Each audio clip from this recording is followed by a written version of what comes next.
The morning sun painted golden streaks across the sky as Daniel Parker rocked gently on his porch swing, sipping his black coffee. The familiar, soothing melody of his wind chimes danced through the crisp air, blending with the distant chirping of birds. It was a peaceful life, his little slice of heaven. Nestled at the edge of town, Daniel's home was his sanctuary, a place where he could escape the rush of city life. The house itself was nothing fancy, an old but sturdy structure with a wraparound porch, a garden full of wildflowers, and of course his prized possession, a set of beautifully handcrafted wind chimes. These weren't just any wind chimes. They were a personal gift from the mayor himself, handcrafted by a local artist to commemorate Daniel's years of community service. The soft, melodic tones had become a comforting part of his daily routine. But not everyone appreciated the charm of his home. "Excuse me, Mr. Parker," a shrill voice cut through the morning air. Daniel sighed before he even turned to look.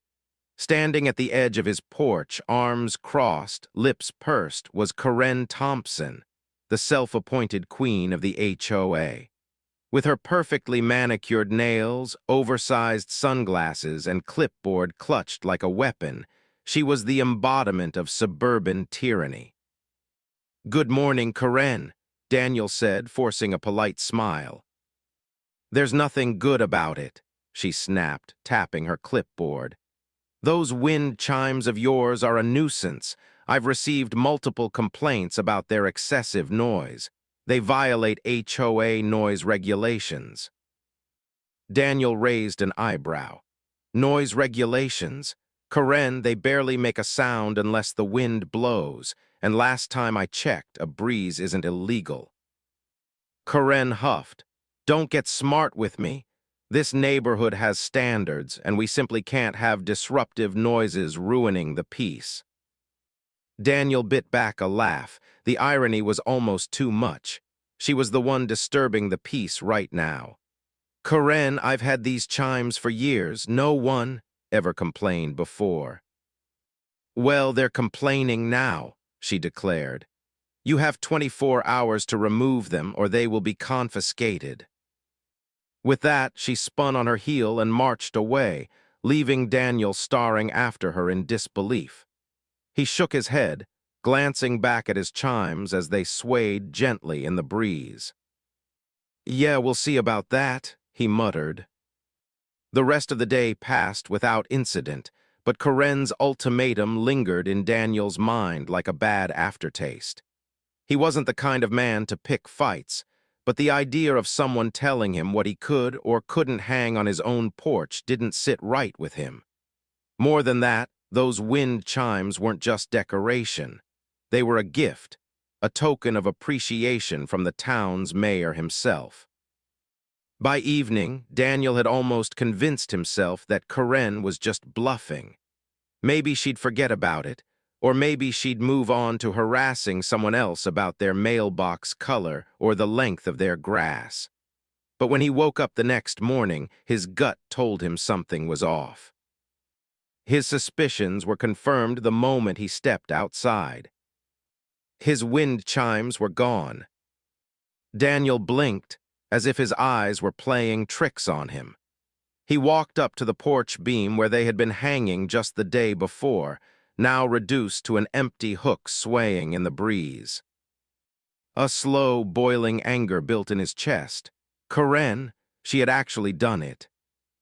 Muttering under his breath, he scanned the neighborhood, half expecting to see her lurking nearby with that smug expression of hers. Instead, he spotted Mrs. Jenkins, his elderly next-door neighbor, watering her petunias. She was shaking her head, clearly having witnessed something. "Morning, Mrs. Jenkins," Daniel called, trying to keep his voice even. "Would you happen to know what happened to my wind chimes?" She clicked her tongue in disapproval. "That awful woman came by early this morning with one of those HOA goons. She had a ladder and everything. Took them down like she was repossessing a car." Daniel clenched his jaw. And where did she take them? Mrs. Jenkins jerked her head toward Corinne's house. Probably locked them up in that fortress of hers. She was ranting about community standards the whole time. I told her she was being ridiculous, but she just ignored me. Daniel exhaled sharply, rubbing his temple. This wasn't just about the wind chimes anymore. This was theft. Corinne had crossed a line, and he wasn't about to let her get away with it. Daniel didn't waste any time.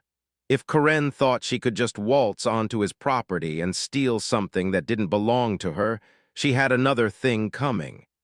He strode down the street toward her house, fists clenched at his sides. Corinne's home was as rigid and sterile as her personality. Perfectly trimmed hedges, a symmetrical flower bed, and a white picket fence that looked more like a barrier than an invitation. Daniel had barely reached the front gate when he heard the telltale clack of her heels on the pavement. "Can I help you?" she asked, stepping onto her porch with an air of exaggerated innocence. Daniel forced a tight smile. "Yeah, Corinne, you can give me back my wind chimes." She let out a dramatic sigh. "Mr. Parker, I already explained. Your wind chimes were in violation of the HOA's noise policy. They were removed as per regulation." Daniel crossed his arms. "Funny, I don't remember any regulation that allows you to steal someone's property." Corinne smirked. "They weren't stolen, they were confiscated." "By who, the HOA police?" he shot back. She sniffed. "They are currently in my possession, awaiting a formal decision from the HOA board." Daniel took a deep breath, resisting the urge to roll his eyes. "Corinne, you do realize those wind chimes were a gift from the mayor, right?" For the first time, Corinne's expression faltered. "The mayor." "Yeah," Daniel said, stepping closer. "Handcrafted by a local artist. Given to me personally for my years of volunteer work in this town. So unless you want to explain to the mayor why you stole his gift, I'd suggest you return them." Corinne hesitated, but then, to his irritation, she regained her smug composure. "Well, that's unfortunate, but it doesn't change the fact that they were a disturbance. If the mayor has an issue, he can file a complaint with the HOA like everyone else." Daniel let out a slow exhale, nodding to himself. "All right, Corinne, have it your way." He turned on his heel and walked away, ignoring the victorious smirk she undoubtedly wore. If she thought this was over, she was dead wrong. Because now it was personal. Daniel spent the rest of the afternoon making calls, starting with an old friend who just so happened to work at City Hall. A few favors later, he had exactly what he needed.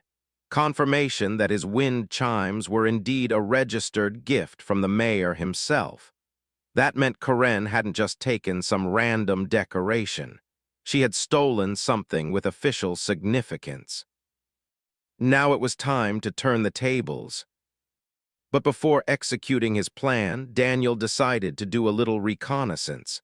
Under the guise of an evening stroll, he casually passed by Corinne's house. Sure enough, there they were, his wind chimes now hanging mockingly from her back porch. The audacity of it almost made him laugh. "Unbelievable," he muttered under his breath. Corinne hadn't confiscated them because they were a nuisance. No, she had stolen them because she wanted them for herself. That was all the confirmation Daniel needed. By the time he returned home, a plan had already started to take shape in his mind. If Corinne wanted to play games, he'd give her a show she wouldn't forget. First, he sent a polite but formal email to the mayor's office, letting them know about the situation, not as a complaint but as a friendly heads-up. He made sure to mention Corinne's name specifically. Then he made another call to a local reporter who loved covering petty HOA drama. If all went well, Corinne's little theft was about to become very, very public. And just to ensure she learned her lesson, Daniel had one more trick up his sleeve. Because if Corinne thought his wind chimes were too loud before, she was about to experience a real disturbance. Daniel spent the next day putting his plan into motion. Step one was simple: wait. He knew that once the mayor caught wind of the situation, there would be fallout, but that was just the beginning. That evening, he made a trip to a hardware store and picked up a little something extra, a brand new set of wind chimes. But not just any wind chimes. These were industrial-sized, meant for large gardens or open spaces. They were nearly twice the size of his old ones and had deep, resonant tones that could be heard from blocks away. Back home, he didn't waste any time. He installed them on his porch, right where the old ones had been, securing them tightly so they wouldn't be easy to remove. Then, just for good measure, he added 2 more smaller sets on either side of the porch. If Corinne thought his original chimes were a nuisance, she was in for a rude awakening. The night air was still, but Daniel knew it was only a matter of time before the wind picked up. And when it did, Corinne would get a symphony unlike anything she'd ever heard. But that was only part of the fun. The next morning, Daniel received an email from the mayor's office. As expected, the mayor wasn't happy to hear that his personal gift had been confiscated by an overzealous HOA president. Even better, the local reporter had taken an interest in the story and was planning to stop by for an interview. And the best part, Daniel had already heard whispers from the other neighbors. People were getting fed up with Corinne's HOA dictatorship. If she thought she was untouchable, she was about to learn otherwise. By the time the sun rose, everything was set. Now all he had to do was sit back, wait, and enjoy the show. It started with a breeze. A gentle gust of wind rolled through the neighborhood just after sunrise, causing the newly installed wind chimes on Daniel's porch to let out a deep, echoing hum. It was nothing too loud, just a low, resonant melody drifting through the air. But that was just the beginning. By mid-morning, the wind had picked up. The large industrial chimes began their full performance, their rich, ringing tones carrying far and wide. Paired with the 2 smaller sets Daniel had installed, the effect was almost hypnotic, a mix of deep gongs and delicate tinkles that could be heard throughout the block. And Corinne. She lost her mind. Daniel was sipping his coffee on the porch when he saw her storming up the street, still in her silk robe and slippers, her perfectly styled hair in disarray. "Daniel Parker," she screeched, jabbing a manicured finger toward his house. "What in the world is that ungodly noise?" Daniel took a slow sip of his coffee before responding. "Wind chimes, Corinne, you know, like the ones you stole from me." Her face turned red. "This is harassment. You can't do this." Daniel leaned back in his chair. "Harassment? Oh no, Corinne, these are completely within HOA regulations. Nothing in the rule book about how many wind chimes a person can have or how big they can be." He gestured toward them with a smirk. "You said my old ones were too loud, so I figured I'd try something different." Corinne's jaw clenched. "I'll have you fined for this, I'll—" Before she could finish, a car pulled up in front of Daniel's house. A well-dressed woman stepped out, notepad in hand, a camera crew following behind her. "Excuse me," the woman said, walking toward them with a bright, professional smile. "I'm from the local news. We're here to do a story on a recent incident involving stolen property and an HOA overstepping its boundaries." She turned to Daniel. "Mr. Parker, would you care to give us a statement?" Corinne's eyes widened. You called the news." Daniel shrugged. Oh no, I just told a friend what happened. Turns out people love a good HOA horror story.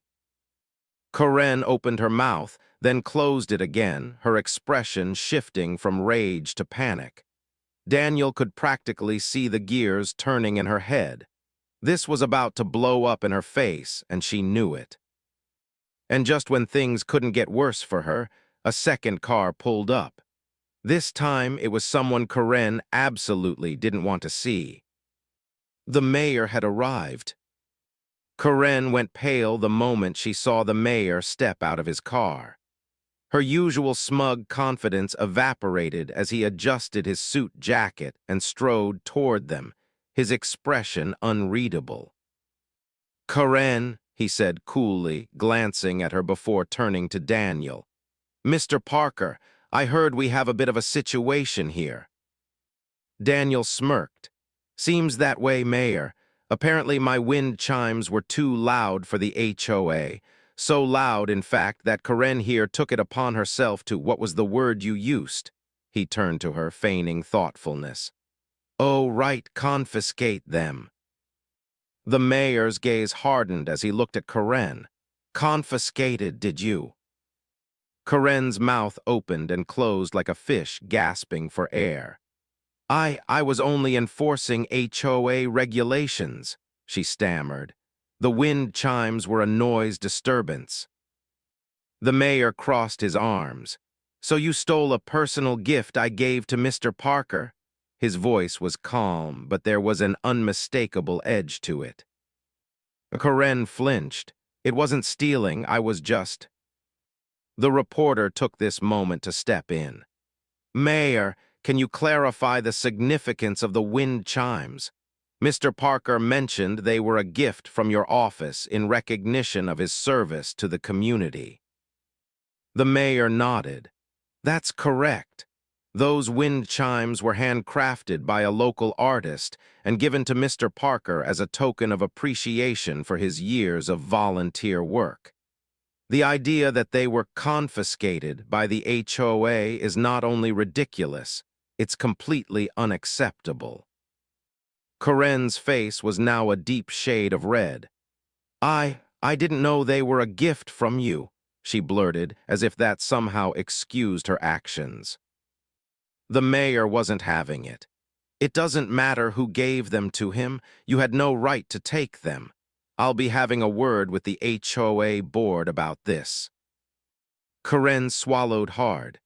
I'll return them immediately," she said, her voice barely above a whisper. Daniel leaned back against his porch railing, enjoying the moment. "Oh, don't rush on my account. I think they look great on your back porch." Karen shot him a withering glare before spinning on her heel and practically running back to her house. Moments later, she emerged carrying the wind chimes like they were a cursed object, barely able to meet Daniel's gaze as she shoved them back into his hands. "There," she muttered, "happy now." Daniel grinned, ecstatic. As Karen stormed away, the reporter turned back to Daniel. "Well, Mr. Parker, it seems justice was served today. Any final thoughts for our viewers?" Daniel looked at the camera, then at the mayor, then back at his wind chimes. "Yeah," he said, giving the chimes a little shake. "Some people just don't appreciate good music." The news story spread like wildfire. Within hours, the local community Facebook page was flooded with comments. Neighbors who had suffered under Karen's iron-fisted HOA rule for years were having a field day. She finally got what she deserved. "I knew she was power-hungry, but stealing from someone? Wow. Bet she won't be harassing people over their fence height anymore." By the next HOA meeting, Karen was noticeably absent. Rumors swirled that she had been strongly encouraged to resign from her position as president. Whether she quit voluntarily or was forced out, no one seemed to care. The important thing was, Karen's reign was over. And as for Daniel, he enjoyed every second of the fallout. With Karen out of the picture, the neighborhood felt lighter. People actually started chatting on their porches again, no longer worried about some arbitrary HOA citation. Daniel even received a few thank you notes from neighbors who had been too afraid to stand up to Karen before. One afternoon, as he was rocking on his porch, the mayor stopped by. "Mind if I sit?" he asked, motioning to the chair next to Daniel. "Be my guest," Daniel said, pushing a second mug of coffee toward him. The mayor took a sip, nodding toward the wind chimes. "Glad to see them back where they belong." Daniel chuckled. "Oh, they're not just back." He tilted his head toward the industrial-sized set still hanging nearby. "I figured if I was going to make a statement, I might as well go big." The mayor laughed. "I think the whole town got the message loud and clear." The two men sat in comfortable silence, listening as a soft breeze set the chimes into motion.